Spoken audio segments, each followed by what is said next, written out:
what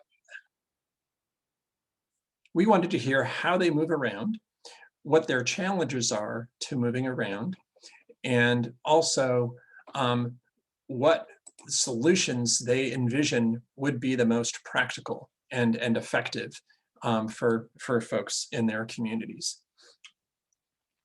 So here's what we learned, and this is probably pretty intuitively obvious to folks.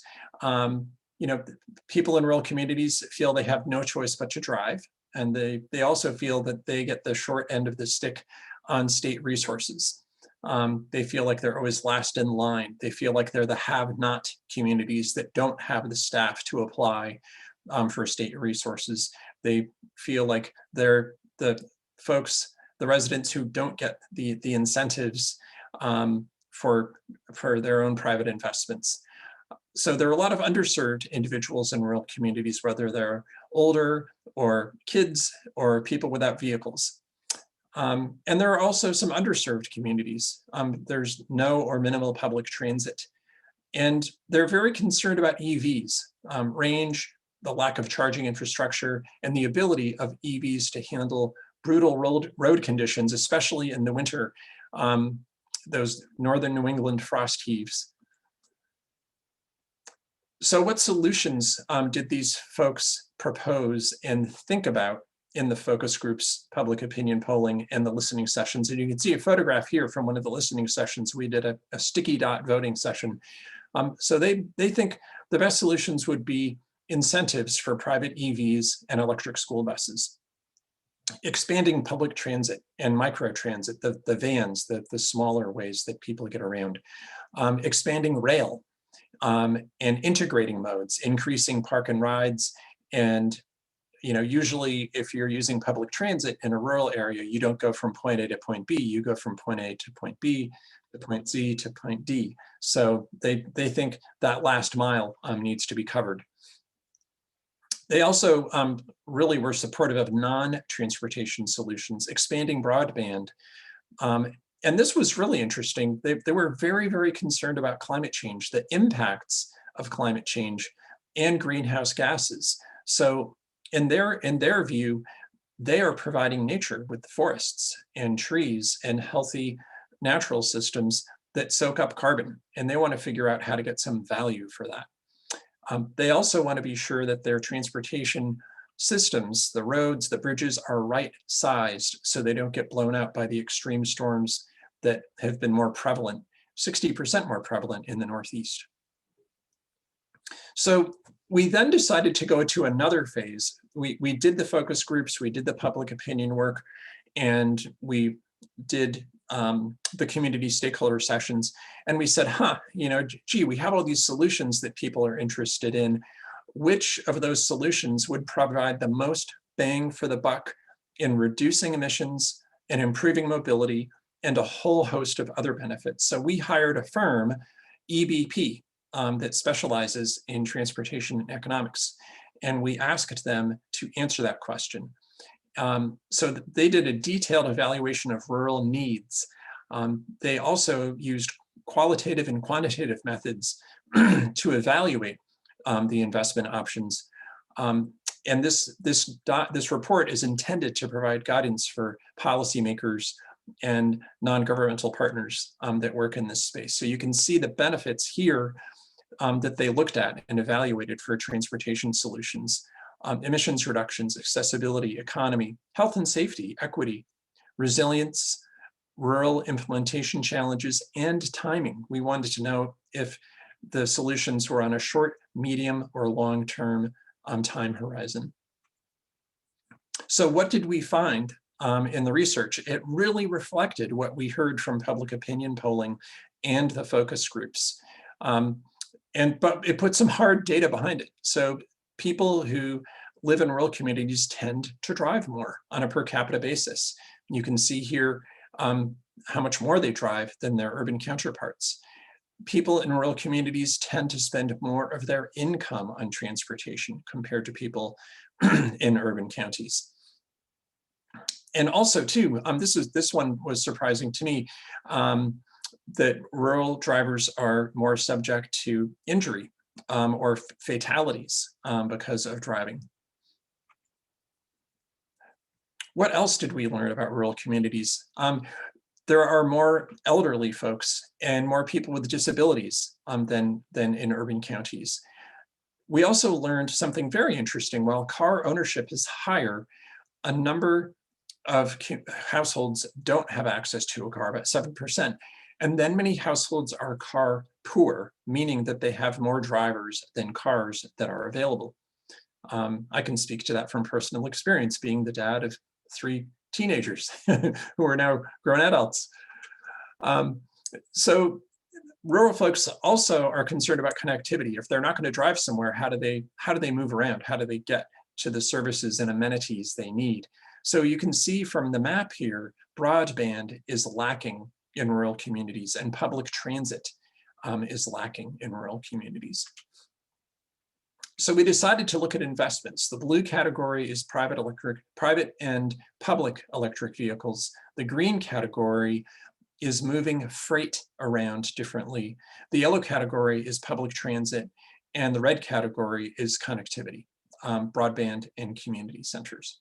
So we looked across all these options. We did an evaluation of the current practice and then the solutions. So what did we learn?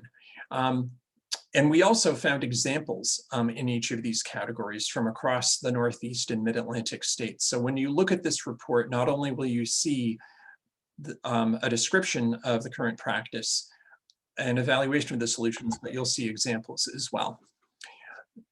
So what did we learn about EVs, whether they're private EVs or public EVs? Whether the school buses or the DPW trucks or public safety vehicles. We learned that there were improvements for reducing greenhouse gases in public health, and also improvement in economy. And one thing that's really interesting, and a lot of you may know this, there are lower fuel and maintenance costs associated with EVs. We also looked at freight, and this was really interesting to me. EBP made a strong case that we should look at freight. I wasn't initially convinced, but it was very interesting to see this data. And now that I'm seeing an Amazon or a UPS truck on my street multiple times a day, and knowing that there are multiple distribution centers being built in rural areas, the concern about emissions and vehicle miles traveled in rural communities is definitely heightened, especially during this pandemic, when people are relying on delivery of groceries and goods and services. So you can see that the benefits here as well. Then we looked at public transit, and some of these are pretty obvious benefits. We looked at intra and local public transit, the micro transit, the small vans that move people around, or the local regional transit authority buses. But we also looked at inter-regional public transportation in rural areas, which might be by rail, or a lot of the buses that we see going from place to place, like Vermont Transit or Peter Pan or others.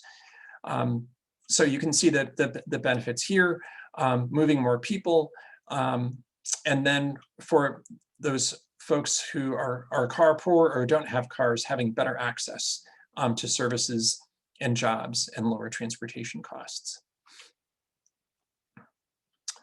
And then we looked at connectivity. How does connectivity, whether it's broadband or investing in town centers, improve the quality of life and mobility? And you can see here, again, the environmental improvements, and then the economic improvements. So one thing we asked EBP to do is not only look at those individual solutions, but to compare them across all of the benefits. And if you can see in the far right-hand column, the timing it would take to implement these. So the dark checks are a greater benefit, the gray checks are a medium benefit, and no check means that they did not identify a significant benefit. So you can see these again are the categories: electric vehicles, freight, public transit, and connectivity. So here's my contact information. I am going to put a link for the report in the chat, which you can access online. That'll just take me a second, and that will give us a chance, and I'll stop sharing, and that'll give us a chance to switch speakers. And Catherine, we're taking questions at the very end, right after we both present? That is correct. And for now, thank you very much, Steve. We are going to have a quick poll. David, if you're still there, could you put up poll number 1?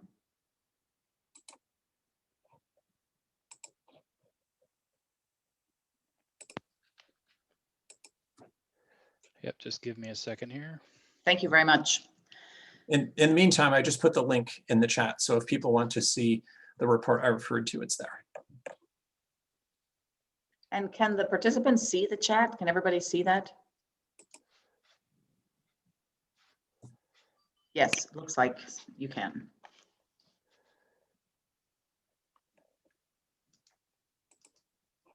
And I just wanted to also thank Catherine. She was a great partner in holding these listening sessions. It was very ironic. During one of the evening sessions when we were serving dinner, the caterer was about 45 minutes or an hour late because a bridge had been blown out by a storm. So we truly lived one of the rural impacts that people talk about in the surveys that we did. So it doesn't look like maybe Tony turned on the polling for this meeting, so I might have to put the question into the chat if you'd like. Okay, it's not a big deal. It was just to get a sense of where people are from, and if you're rural. We have a pretty small group. So perhaps when we get to our discussion, people can just identify that. We were wondering what state you're from and whether you live in a rural, urban, or suburban environment. But so while you're putting that in the chat and introducing yourselves and posting all your questions, I will do a quick introduction to our next speaker, Maria Cecilia Pinto de Maura, and I apologize if I sabotaged your name, is the Senior Vehicles Engineer in the Clean Transportation Program at the Union of Concerned Scientists. She conducts research and modeling on transportation energy and emissions in support of regional policy campaigns that aim to reduce oil use and mitigate vehicle emissions. She holds a bachelor's in electrical engineering and computer science from Princeton, an MS from Columbia, and a PhD in energy planning from the Federal University of Rio de Janeiro. Thank you very much for being here. Hi, let me share my screen. Okay. Catherine, is my screen being shared okay? Yes, we can see it. Thank you. Wonderful. Okay, so good evening. It's late, and I want to thank all of you who are still with us. I'll try to get to the core of things quickly.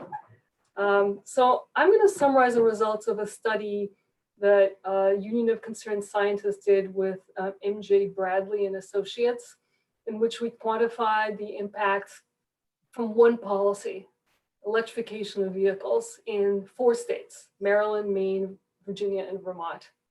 So we looked at the impacts on 2 fronts, fuel maintenance and fuel savings and maintenance savings for rural households, and CO2 reductions, CO2 savings from switching to an EV.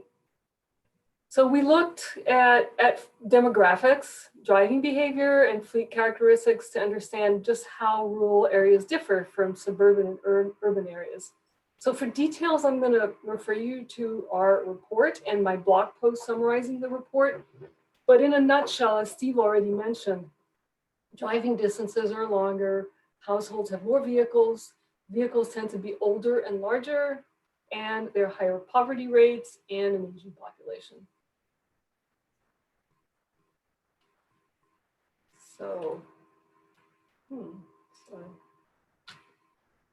So here's the report, and here's my blog on the right. So what I'd like to focus on first are the financial benefits of EVs for rural households and the affordability of EVs, which is a big issue. So rural drivers stand to gain the most from vehicle electrification because they consume the most fuel, right?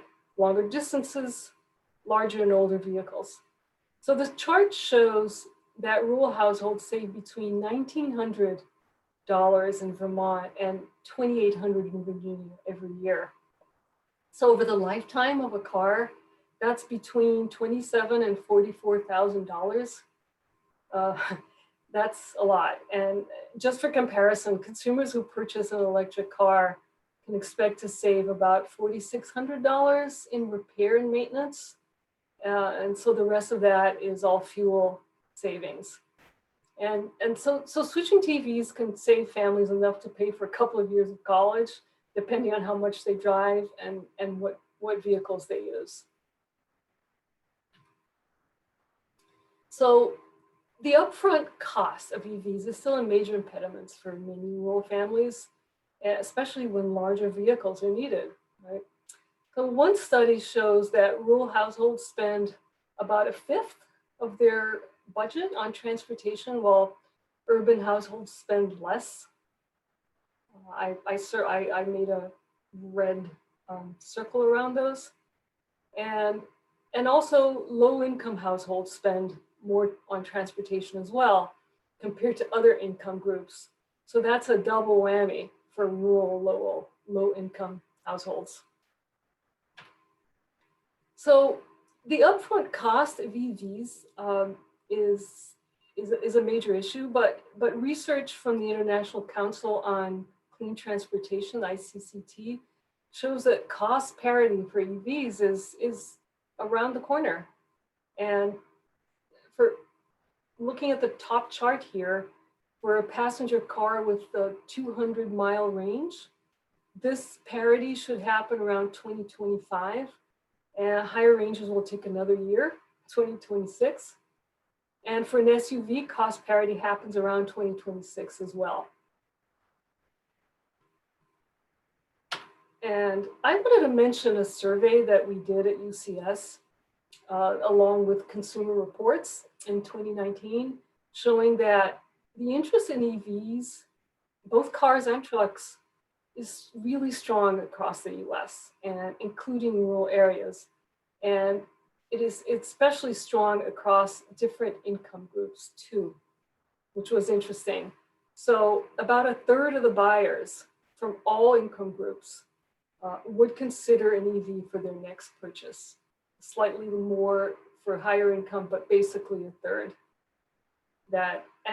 So I find that very interesting.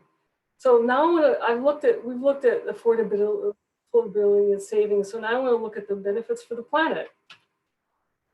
So adopting electrification in rural areas is a key step, right, in reducing state emissions, precisely because fuel consumed and therefore emissions from driving in rural areas are higher than from urban households. In other words, those very same longer distances and less fuel efficient and larger and older vehicles translate into bigger emission savings from switching to electricity compared to driving in urban areas. So let's look at these two charts. The one on the left is from the point of view of households. It shows that the range goes from about 11 metric tons of CO2 in Maine to 14 in Virginia, compared to a lower and narrow range in urban households. And just for comparison, an average gas-powered passenger car in the US emits about 4.6 metric tons of CO2, according to the EPA, which is less than half of these savings. And from the point of view of the state, driving in rural areas of Maine and Vermont corresponds to more than 80% of the total state carbon emissions. So you look at the graph on the right. While in Virginia and Maryland, these shares about 40-30%. So people often ask, are EVs really cleaner? Well, it's obvious that a fully electric vehicle eliminates tailpipe emissions. Everybody knows that. But people often wonder about the CO2 emissions from generating the electricity to charge an EV.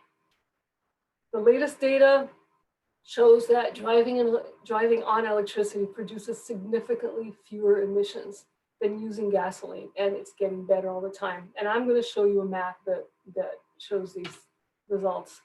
This map shows the EPA e-grid regions. It's like different electricity emissions for each of these regions. And it also shows the fuel economy of a gasoline car that emits the same as an average EV charging in that sub-region. So for instance, owning an EV in New York State, right, produces emissions that are equivalent to a hypothetical 230 mile per gallon car. And even in states like Missouri, where last year, for instance, coal-fired plants provided about 3/4 of electricity generation, like very dirty, an EV there produces emissions equivalent to a 40 mile per gallon car, which is still far cleaner than the average new gasoline car sold in the US. In fact, the majority of people in the US, 94%, live in areas where driving an EV produces less emissions than a 50 mile per gallon car, very efficient. And also EVs are getting cleaner because, just like 2 years ago, for instance, looking today, the average EV produces emissions that are 10% lower than 2 years ago because the grid's getting cleaner and also because of the average efficiency of EVs is improving. So I want to talk a little bit about local air quality. Local air quality is a proven co-benefit of reducing global warming emissions, but it was beyond the scope of the study. But it's very important, so I wanted to show the results of another study we did at UCS on the exposure of different racial groups to fine particulate matter, PM2.5, from cars, trucks, and buses. And this chart shows the exposure to PM2.5 by racial group. So people of color are exposed to concentrations of PM2.5 that are from 31 to 42% higher than the exposure of an average resident of the region. This is the entire Northeast and Mid-Atlantic. And if you want to compare it to the exposure for white people, then the difference is 66% between people of color and white people. So people of color have stand to gain the most from emissions reductions. So wrapping up, well, almost wrapping up, I want to get to, how do we get to clean transportation? One policy that is extremely important, but is by no means sufficient, is the Transportation and Climate Initiative, TCI. So according to one recent study on TCI by a team from Harvard, Boston University, and University of North Carolina, the monetized health benefits of the program can be bigger than the estimated revenue from this cap and trade program. And there have been other sessions on TCI, so I won't go into any details. So the revenue from TCI for the region is estimated to be about up to 8.5 billion for 1 year, 2032, for the region. And the study by Harvard and the other universities showed that the TCI air quality benefits would be about 11 billion, in other words, larger. That includes avoided asthma cases, avoided deaths. So the revenue is going to be small. In other words, the benefit is bigger than even the revenue of for TCI. And it's really critical that for TCI that equity-related strategies should be included in the final memorandum of understanding, which is expected by mid-December. And the important things, well, equitable processes that include the establishment of, in each jurisdiction, of equity advisory boards. I'm not going to go into detail. Transparency that includes an annual review of impacts, specifying how TCI proceeds are actually being spent in each jurisdiction. And of course, the most important thing, which are the well, everything's important here, but the complementary policies are extremely critical, because cap and invest programs such as TCI are not designed to guarantee local reduction in specific neighborhoods. They can be very effective in making polluters pay for emissions and reducing emissions in general. But it's the complementary policies that are going to be essential to reduce local air emissions in neighborhoods, and also to put in place all kinds of other clean transportation policies that benefit communities. And I should note that there has been a regional commitment to a minimum 35% from TCI revenue for dedicated investments in disadvantaged communities.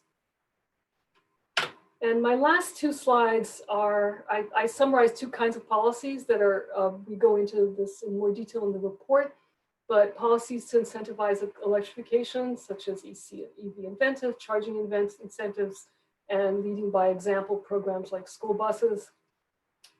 And the second group of policies is increasing mobility options. And, for instance, corridor planning within regions like rural transit services that make it easier to access jobs and schools. That should be created. Shared use mobility, making car share availability within rural communities. Investing in active transportation, existing infrastructure should be maintained. Increasing broadband access, state and federal funding for broadband services, and subsidizing broadband options for low to moderate income residents. So this photo on the left of the person on the wheelchair was taken on Maryland Interstate 202 as an example for the need that for the state to build sidewalks on roads which provide access to businesses and homes. I was particularly struck by this photograph.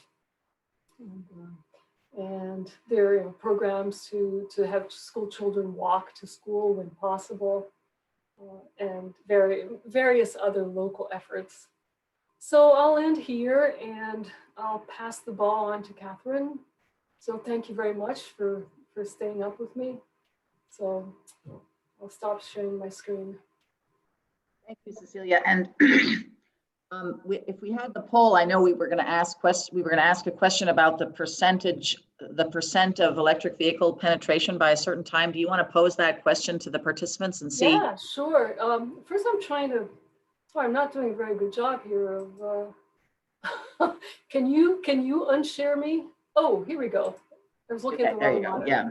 Yeah, great. Oh, David put it in the chat. Yeah. So can you see the chat? Yeah, so the idea is when do you think we should or will have 100% of our sales of passenger cars be electric? 2030, 2035, 2040, 2045? What does everybody think? We actually don't have any questions in the chat. So it's 6:40 and we still have almost an hour to be together. So I was thinking if it's possible, can people chat? We're a relatively small group. Is it possible for people to unmute and have a conversation, or does anybody have any questions they want to post in the chat? Or does anybody want to guess what year you think all sales will be electric vehicles of passenger vehicles? Catherine, I like your idea of having a conversation since it's a fairly small group. And it's easier for you as the moderator, I think, if people are able to either come back on camera and raise their hands, or use the raise hand function under participants, but we could just do it informally too. People could just jump in either way.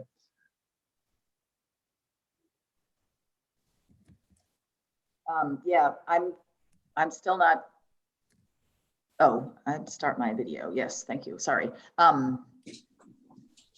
So I asked people to unmute, but it looks like it's up to them whether they choose to unmute or not. I know Andy and I were having a chat because we're both returned Peace Corps volunteers, and he talked about the amazing bush taxis in Niger and Cameroon, where I was, that you can get around for rural transportation. I don't know if anybody has any experience with other kinds of rural transportation that you want to lift up. There's Andy. Hello. Nice to see the face behind the chat. Yeah, I don't know if bush taxis would fly too well here. I thought one thing I learned during our community stakeholder sessions was people who use trails in rural communities, not just sidewalks or roads, but literally trails through the woods to get from place to place. And I thought that was pretty cool. And I remember as a kid growing up, I spent half my life in Brooklyn, New York, and the other half in rural New Hampshire. And I think I moved to New Hampshire in 5th or 6th grade. And I remember walking across a field and a red fox crossed my path. And being a kid from Brooklyn, that was pretty special. So I don't know if other people have any rural transportation stories, but that was pretty cool when I was growing up. And for people, we got a couple people who joined late. We have heard 2 presentations about rural transportation options and a lot of information about electric vehicles. And we now have time for a conversation about rural transportation. In terms of when all vehicles should be electric, No. I think personally, I have a 2010 Prius. It's a hybrid, a gasoline hybrid. And while I would like to get an electric vehicle, as long as my car is currently running well, I plan to just, I tend to buy cars and keep them until they don't run anymore if something major happens. So, so on one level, is it advantageous to I mean, what happens to these gasoline cars? I mean, used vehicles end up being resold, so they're still going to be on the road. So, Yeah, Cecilia, did your research cover that at all? I bet it did. Oh, yeah, I can say something about that. Well, there are decarbonization targets across the US for 2050. In other words, we would like to get to net zero carbon by 2050. And precisely because the average life of a car of a passenger car anyway, is 15 years, sometimes 20. It is important to start restricting the sale of fossil fuel powered cars as soon as we can. And there are a lot of groups around the country talking about 2030 or 2035 for that date. 2045 would be far too late. So basically we'd have to start at the latest in 2035, electrifying having all sales of passenger cars be electric, and freight also. I mean, freight is extremely important.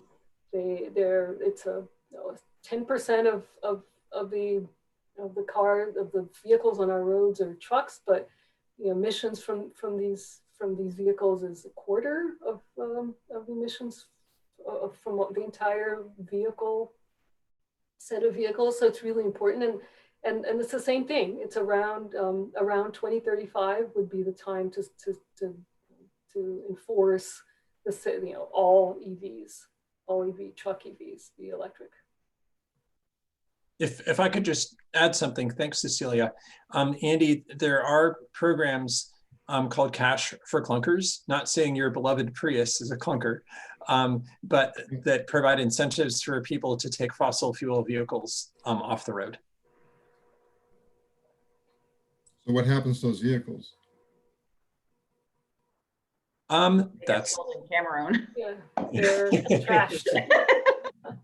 I think it probably depends on the condition of the vehicle, if it has more miles left. And I think also I don't know enough about the programs, but I would guess there are criteria in the programs where they would not want to take a fully functioning vehicle off the road. I mean, the moniker clunker tells me that it would be a vehicle that's not fully functional, either because of structural integrity or engine function or another issue.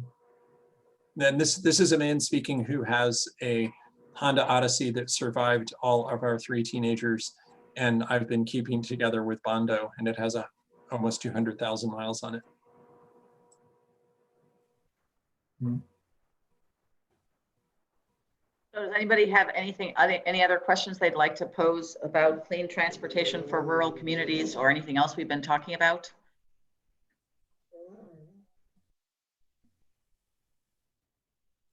I'd also like to hear whether the reports rang true to people. Did everything pass the sniff test? Did we provide information that made sense to people based on their experience, either from the public opinion work or from the reports, or did not make sense?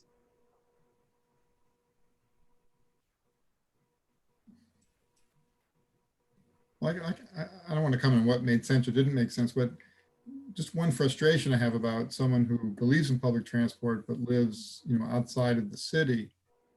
Like, say I had a meeting in Hartford. I'm outside New Haven, so I'm only maybe 6 miles from the train station in New Haven, and there's now rapid transit or routine train service between New Haven and Hartford. But to get to the train station, I basically have to drive there. Parking's an issue, traffic's an issue. And the time you factor all that in of taking that 6-mile drive through traffic, I could already be halfway to Hartford and driving myself. So there's just, the infrastructure to connect the rural to the urban transit corridors is very difficult, and it always frustrates me. I don't know what to do about it other than just stay home. The town I live in has a commuter rail station. I live about 35 miles outside Boston, and when there's no pandemic, I work in downtown Boston. I've been commuting there for 20 years. And our town formed a partnership with our state transportation agency, the Federal Transportation Agency, and local funding to fund a shuttle bus that has 2 places where it picks people up and brings them to the commuter rail station. And that's really helped with a parking congestion issue.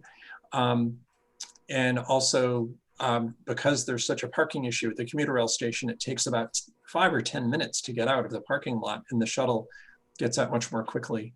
So I don't know if in your area, Andy, there are options like that to start a shuttle service, but it's really been a godsend for my family because my wife works in downtown Boston too. Sylvia, did you want to share your experience? Yes, thank you. And thank you to both speakers. I found it very interesting. So I live in Eastern Connecticut, and I work just west of Hartford. And I've found a multimodal transit solution that kind of works, where I drive part of the way and then ride a bike the rest of the way. I do have a Peter Pan bus option that is right from my town, which is right on the sort of I-384 corridor.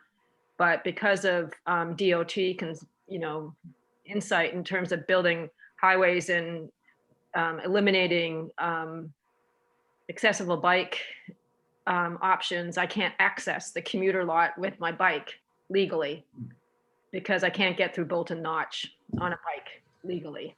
And I do it, but I can get on the commuter bus that way and put my bike on the bus, and then you can even use CT Transit to get out to Farmington. So I've just explored a lot of different options for multimodal to get exercise in within my day, and I'm fortunate to be able to do that. But none of the systems seem to be set up to optimize that. You're just always got obstacles in the way. If I take the Connecticut in Hartford area has a great bus system, but you can only put 2 bikes on a bus. If you get to the bus and the 2 bike racks are full, then what do you do? So so they're just trying to make things happen, and there are a number of roadblocks, but driving my car into East Hartford and riding the rest of the way seems to be the best way to do it, other than I take my life into my hands riding through Hartford and West Hartford and Farmington to get to work. because there are basically no separated bike infrastructure. So I kind of live in a suburban environment in a kind of rural place. Can I chime in on that one?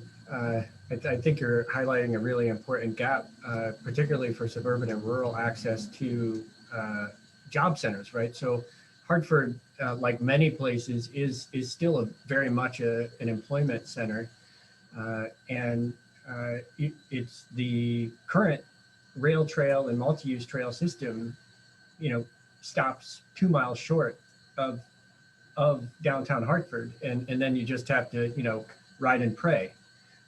So there's no connected bike lane network in the city of Hartford. It's all bike lane orphans, and even connecting from near towns into the city is noticeably disconnected. Sometimes it seems like it's almost intentionally disconnected, that people don't have those active transportation options into the city, or they stop before they get to the actual job center. That's an important one. Mm-hmm. Yeah, I was Celia, go ahead, Catherine. just listening in on the previous session with the focus on the scooters and micro mobility. Maybe scooters, since they're a little bit smaller, you could actually put your scooter and carry it onto the bus and then have that as your personal connector for those gapped pieces. Go ahead, Steve. So I just had a question for Celia. Did you have to figure out how to connect all those dots yourself, or was there a service that helped you do that? I pretty much did it myself. The reason I was asking is there was a transportation conference up in Vermont at the Vermont Law School back in October, I think it was 2018, maybe 2019. And one of the solutions that we all brainstormed about was creating an app that would help people connect the dots. And it would be sort of a one-stop shopping place where you could get one ticket that would carry you through all the transitions that you'd have to go through. And I thought that was a pretty cool idea. Wow. Yeah, I think for me that I learned from friends and other cyclists little tips here and there about getting through certain chunks of Hartford and what might be better. And then I implemented them, and I was very grateful to learn about certain things, like going behind Bushnell Park and through a little bridge that goes over behind the Armory, for example, that took me off Capitol. Or I usually use the sidewalk because Capitol is so horrible. So I learned from people, but I didn't find anything. Maybe that does exist, but I'm pretty much an outlier in the community that I live in terms of people trying to do something in a multimodal way. Let me say something. I live in Maryland and I don't own a car out of principle. I live in a suburb, and before COVID, what I did is I walked to a highway. I had to cross the highway at my own risk because there's no crosswalk and there's no division in the middle. But I did it. I'm still here. And I got the bus at the other end, and then 10-minute ride, I was at the metro, and then I'd get the metro to work.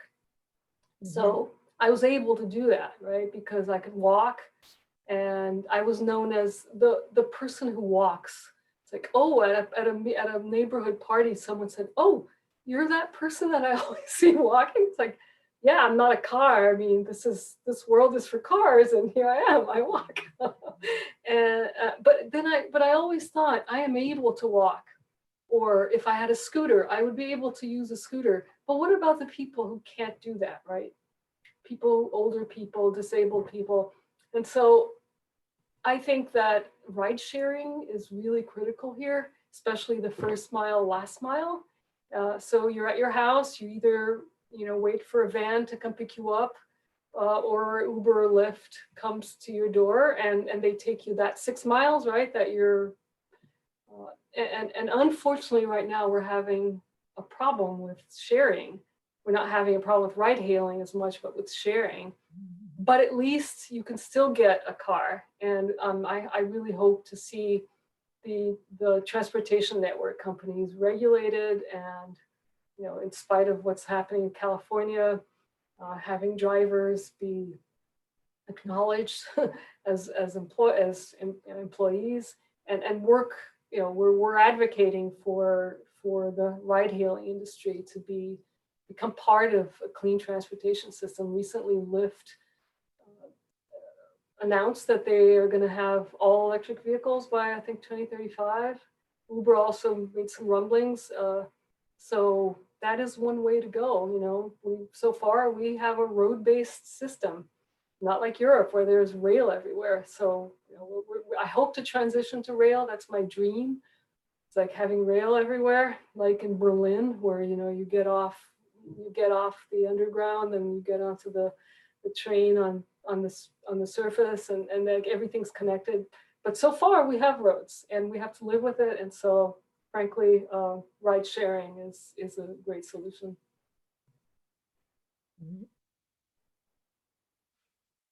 Yeah. Well, one thing that we tried just related to an electric vehicle, I mean, we are dependent on cars, and I mean, if I had to do everything again, you know, I've changed in the last 20 years or 30 years since I purchased the house where I'm living. You know, we leased an electric smart car just to understand electric vehicles and how they could work for us or not. And you know, we are now to a one car family. We're going to be in the next week with one electric vehicle, and that's our car. We have solar panels on our house and geothermal, Nice. so that we are trying to, although we live this American dream, which is an environmental disaster, we are trying to reduce our footprint by you know, using the Earth's energy and the sun, and to help us minimize that footprint. So that's what we live in, and we will make the electric car work for us, and you know, for two of us. But it's a little bit easier now in COVID, in that you know I'm working partially from home now, so I don't need to drive that much anymore. May I ask what kind of EV you have? We bought a Tesla, the small one, when it came out a year ago. So we bought that because of infrastructure and ability to charge more easily. And it's been a very interesting learning curve in terms of endpoint or destination charging options and how that changes the whole experience. And going more rurally and what that means with lack of access to charging, and cold implications of cold. Yeah. Is very different here than what maybe people find in California. Well, I want to make a comment about cold weather and EVs, because it comes up a lot, especially in Maine and Vermont and all these rural areas. So they work in Norway, okay, and so they can handle our winters too. Mm-hmm. So basically all cars get less efficient in cold weather. The fuel economy can be reduced by about 20% or more. Mm-hmm.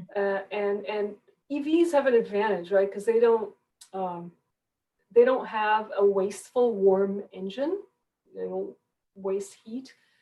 But on the other hand, in the winter, you need to have an electric heating system, right, to warm the car, to warm the inside of the car.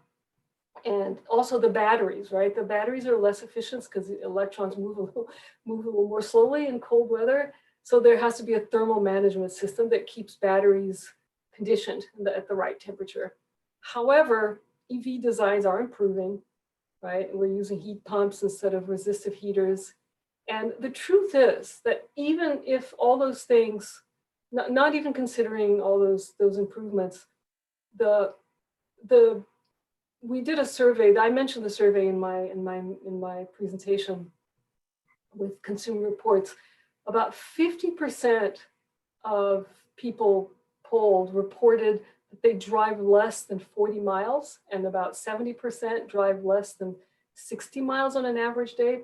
So even with the reduced fuel economy, you're going to come home and be able to charge your car for the next day without a problem.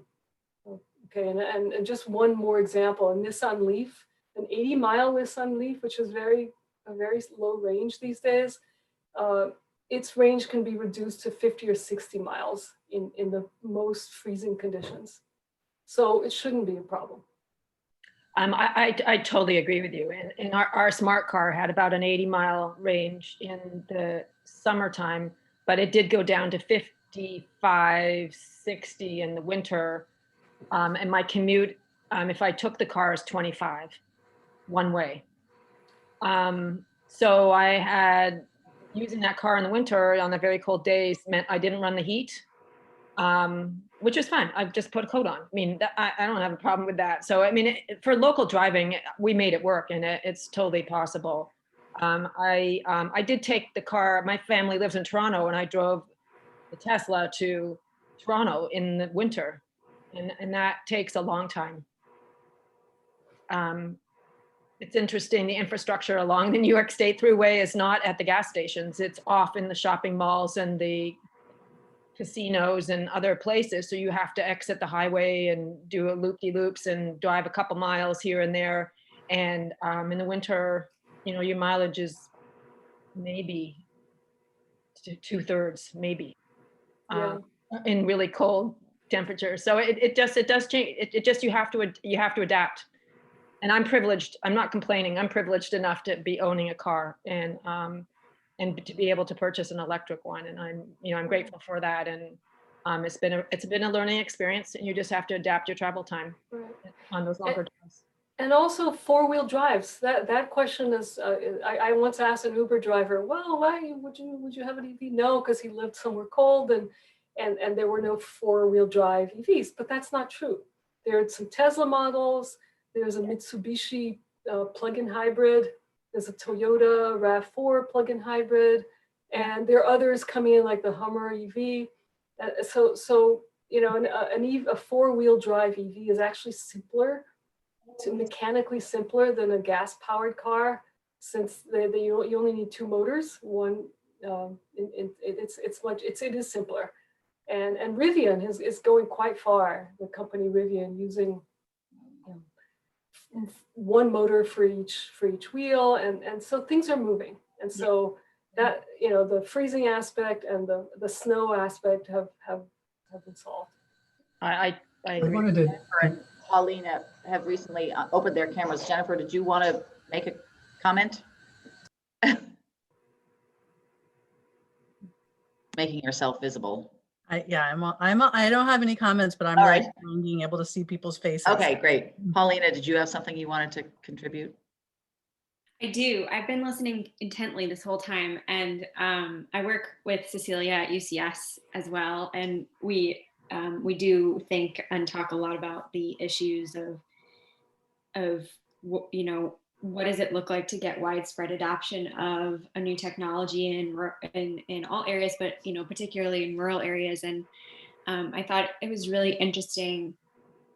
I always love hearing people's experiences driving these cars. I don't personally have one. I've never even driven one. I should probably try to test drive one just to have the experience. But when I think it was Sylvia was talking about driving the EV, and it's always, I think people who own them are some of the best spokespeople to kind of talk about some of the challenges, because it's so different when it comes from someone who has that firsthand experience than from another source. And I work a lot with partners in Vermont and Maine, and we've often talked back and forth about this idea of having, I should say, I talk with partner groups in Maine, but also state officials in those states. And a lot of times I think people who work at the state are trying to figure out how to communicate to their constituencies about something like this.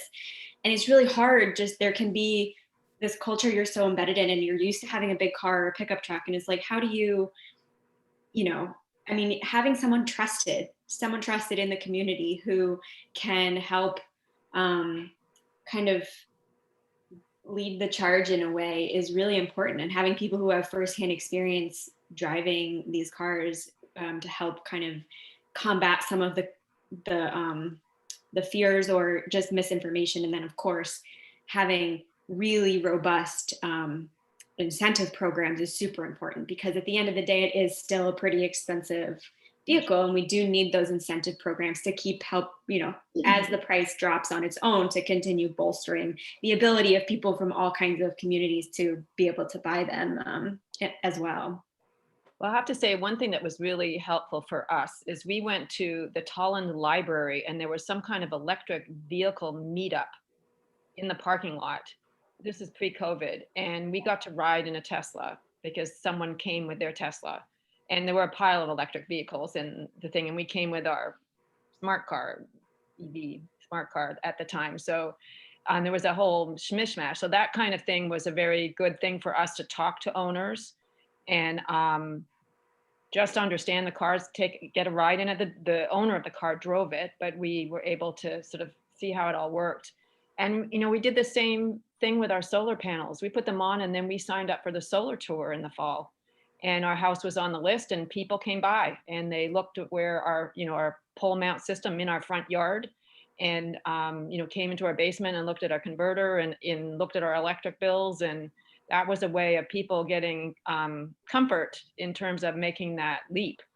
So that we did those for years. I don't actually know what's happened to them now. It seems like I'm off the list, but you know, a solar tour like that, these kind of people, I don't know who drove those things and made them happen, but that's Northeast Sustainable Energy Association.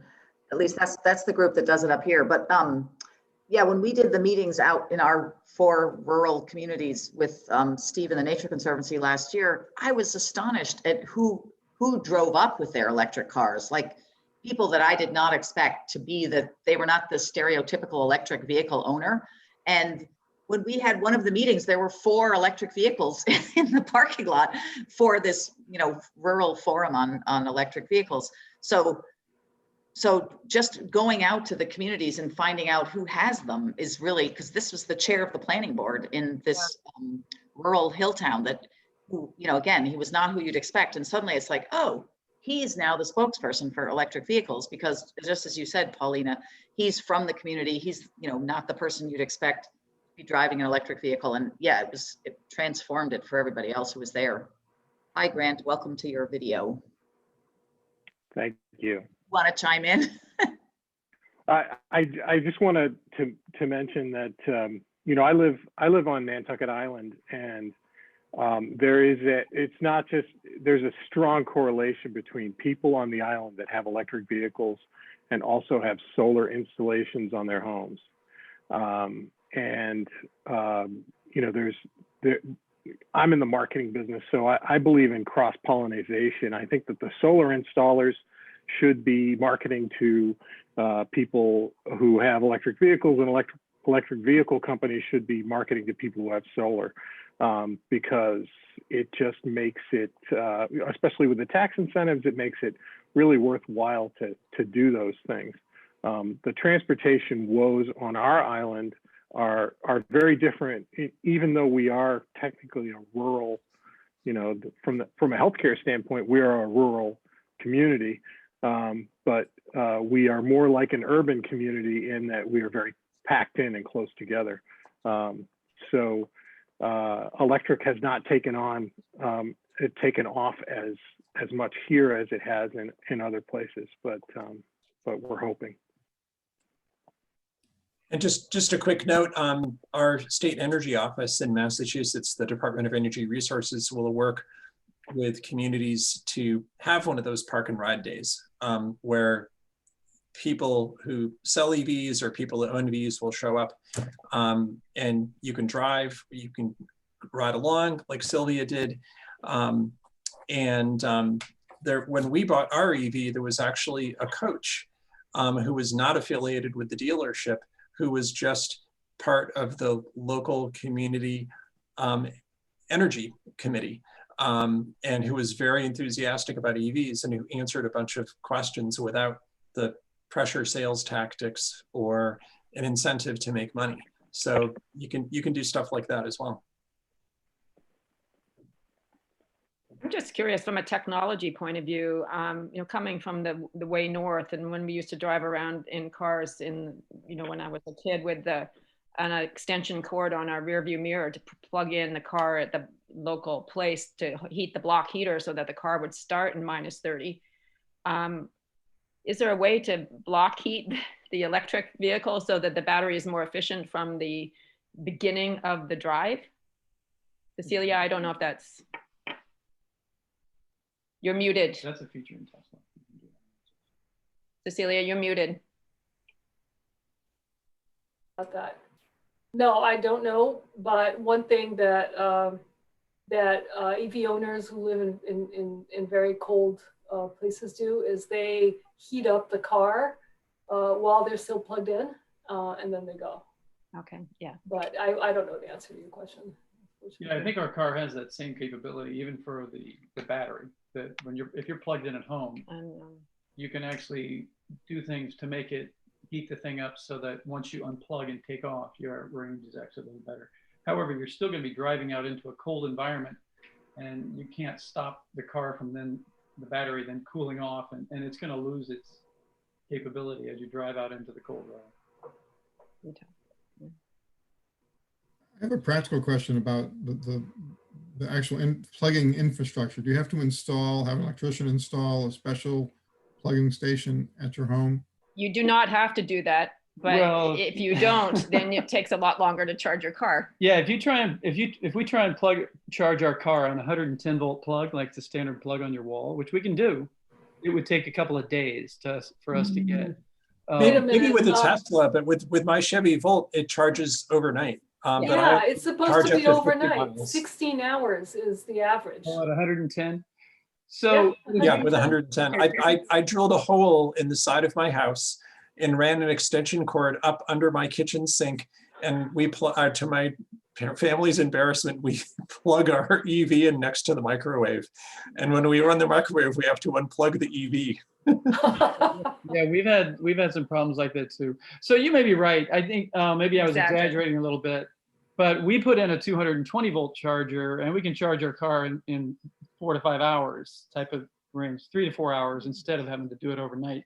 Well, but mine only has a range of 50 or 60 miles too, so you have a longer range. Oh, okay, so that's a big difference too. See, ours is, we're trying to get, if we were down at 30 miles, we're trying to get all the way back to 200.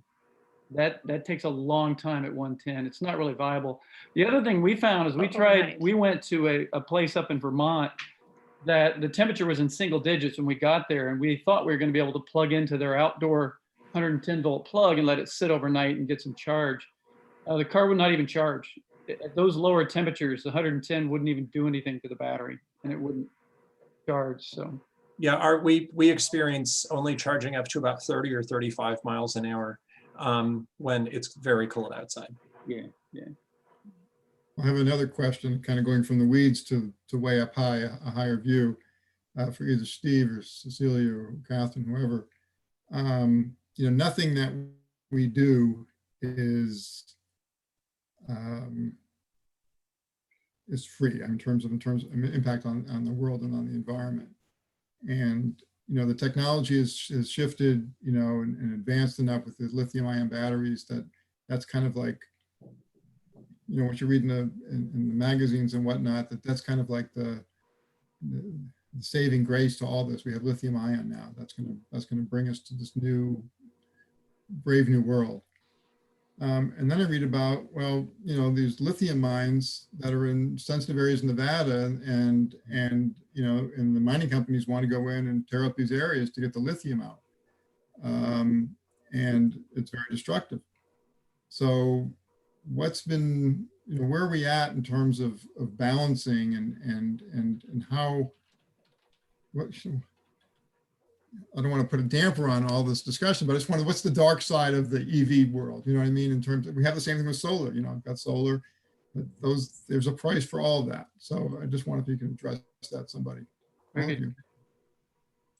I wish I had an answer for you. I hope Cecilia does. Well, I don't really have an answer. I do know though how devastating it is in the countries where lithium is mined, and cobalt also, for instance, the Democratic Republic of Congo. It is very serious. However, there is the battery technology research is advancing very fast, and there are other types of batteries that are being researched.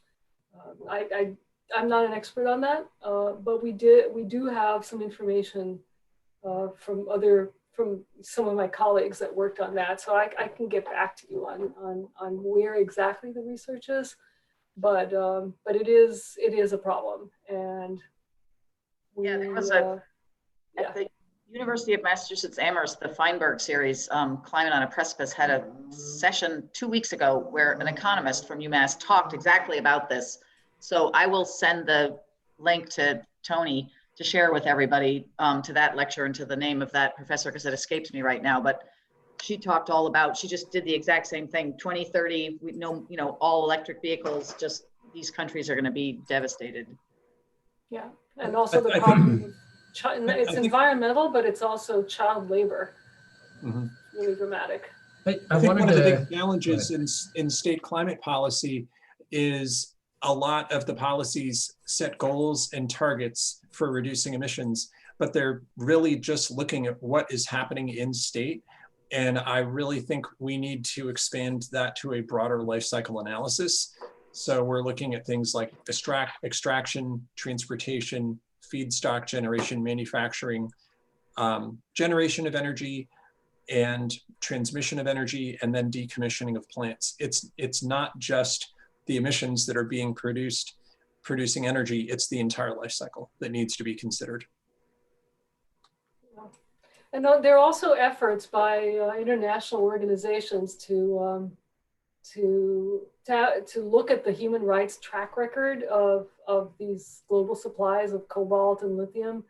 And if I'm not mistaken, the global supply, like 60% of the cobalt comes from one country, the DRC, that has the poorest human rights record ever. And yeah, and I've also heard of I think Tesla is trying to promoting source coups? materials from other places as well. Yeah.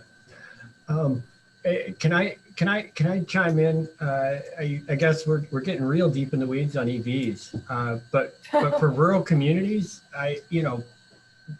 we have in Connecticut, we have a lot of rural villages and little town centers that used to be places where people would walk and bike to, and we're building hundreds of miles of rail trails that you can't ride your bike to safely, or walk to even if you live a quarter mile away. Like maybe we can dig into some of that, just the opportunities for active transportation and village centers and those walkable and bikeable hubs in our smaller municipalities in New England. That's one thing that EBP looked at in our study is what's the viability of reviving town centers. So there are amenities and services and retail within walking distance for people who decide to settle in town centers. It's almost like that C40 cities initiative. Have a 15-minute walk to every amenity that you need. I agree with that completely. I think planning and zoning needs to change in rural communities, because I clearly in the community that I live in, there is none. I mean, other than a few little things, but the road that I live on is a piece of suburbia that used to be forest and not connected to anything, and it's problematic. And we really benefit. We have the Hop River Trail that traverses our town from north to south, and there is basically two ways to access it from east and west.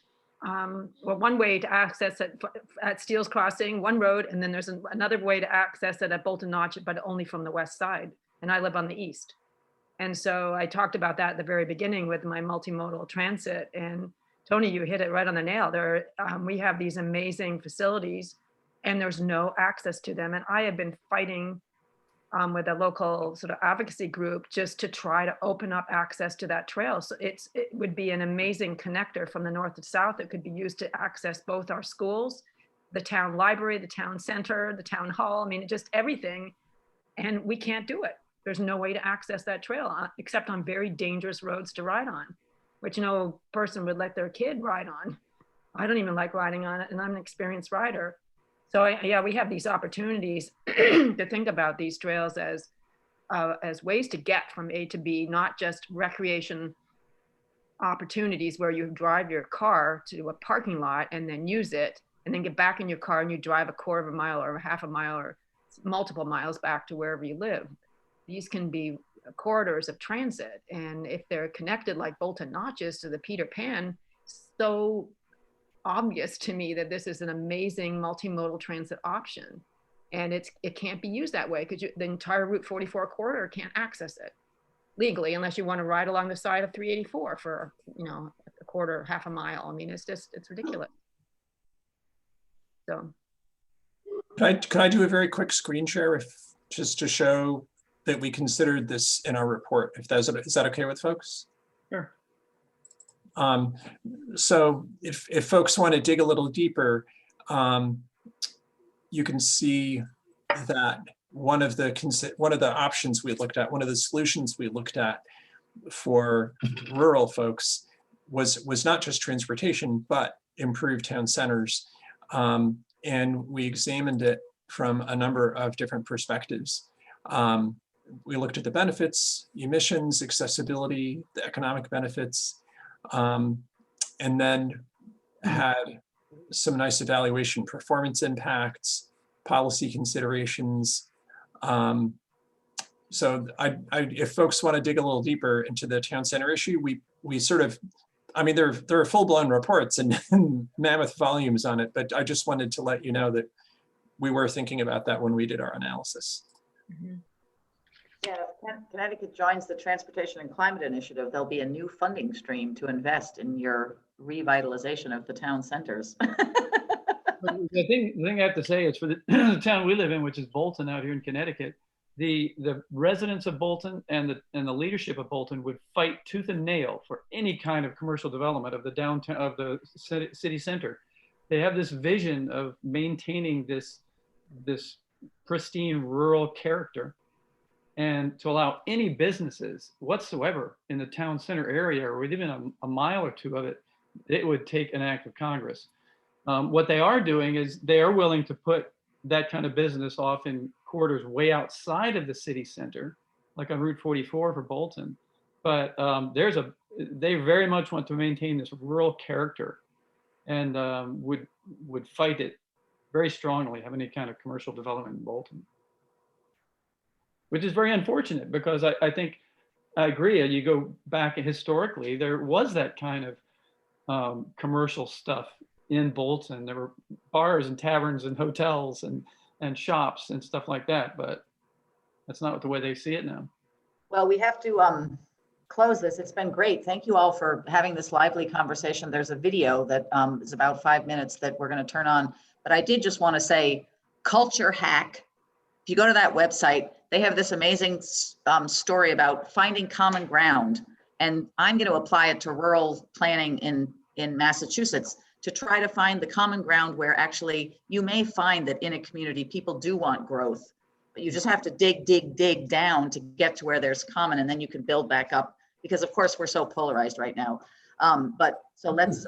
One thing before yes. you hand it to David, because I wanted to share what I found, because I interact both with urban, suburban, well, all three, urban, suburban, and rural communities, and everything in between.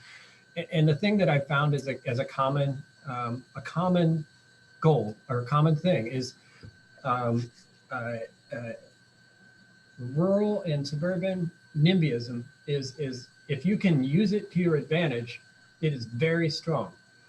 So when you explain that we'd rather not build this big box shipping facility on that farm next to your neighborhood, we'd rather build that as infill development in a vibrant village center or town center or near this rail hub. And you can tie into that NIMBY strength. That's a place that we can find shared goals, and if you're able to do that, it'll be a lot less struggle than convincing somebody to do something they don't want to do. Yeah, exactly. Thank you all, and please watch this whole video, because then you're going to be called to action. Take it away, David. Thank you. Hi, I'm Sahar Amjad, a Transport Harvard ambassador at the Center for Latino Progress and a senior at the University of Connecticut in the Psychology Department. Thank you for attending the 2020 Northeast Multimodal and Transit Summit. A huge thank you to our co-hosts, partners, and friends of the summit. We'd also like to show our appreciation to the planning committee who have been working hard on this summit for an entire year. We'd also like to extend thanks to our moderators, panelists, and presenters for committing their time and sharing their expertise. And thank you so much for contributing comments, questions, and useful links throughout the day. Don't let the conversation stop here. Tweet and tag us on Facebook using the hashtag #MMTransitSummit. And if you're Connecticut-based or Connecticut curious, join our Transport Hartford Talking Transportation discussion group on Facebook. While we have you, if you live or work in Connecticut, please fill out the CT Transportation Future Survey and keep an eye on your email for a post-summit survey. This helps Transport Hartford see what's important to you and also improves the summit for years to come. EV mobility shouldn't just stop at cars. Help us break the windshield bias by reaching out to Connecticut Deep and the co-chairs of the Transportation Committee. This conversation isn't just in Connecticut either. We encourage you to research equity, affordability, and EV mobility in your state. As someone who has yet to graduate with dreams for my future in the face of a climate emergency, I implore you to learn more about the Cap and Invest Transportation and Climate Initiative.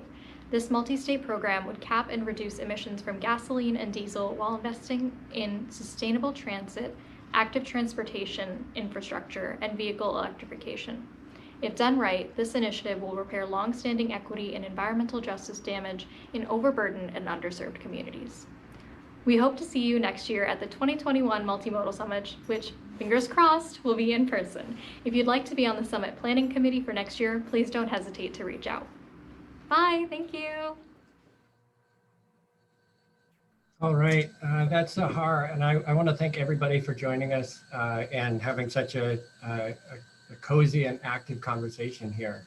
And thank you very much to our moderator, Catherine, and our panelists, Cecilia and Steve, and Paulina chiming in there on this session. Thank you, Tony. Yep, you're really an amazing leader in this space. I'm really blown away with all the work, community building and organizing you've done in Connecticut. So thank you for your leadership. Amen. Thank you, Tony. Now it's time to sleep. You did a great job. Thank you to all the speakers. I learned a lot. Have a good night. Good night.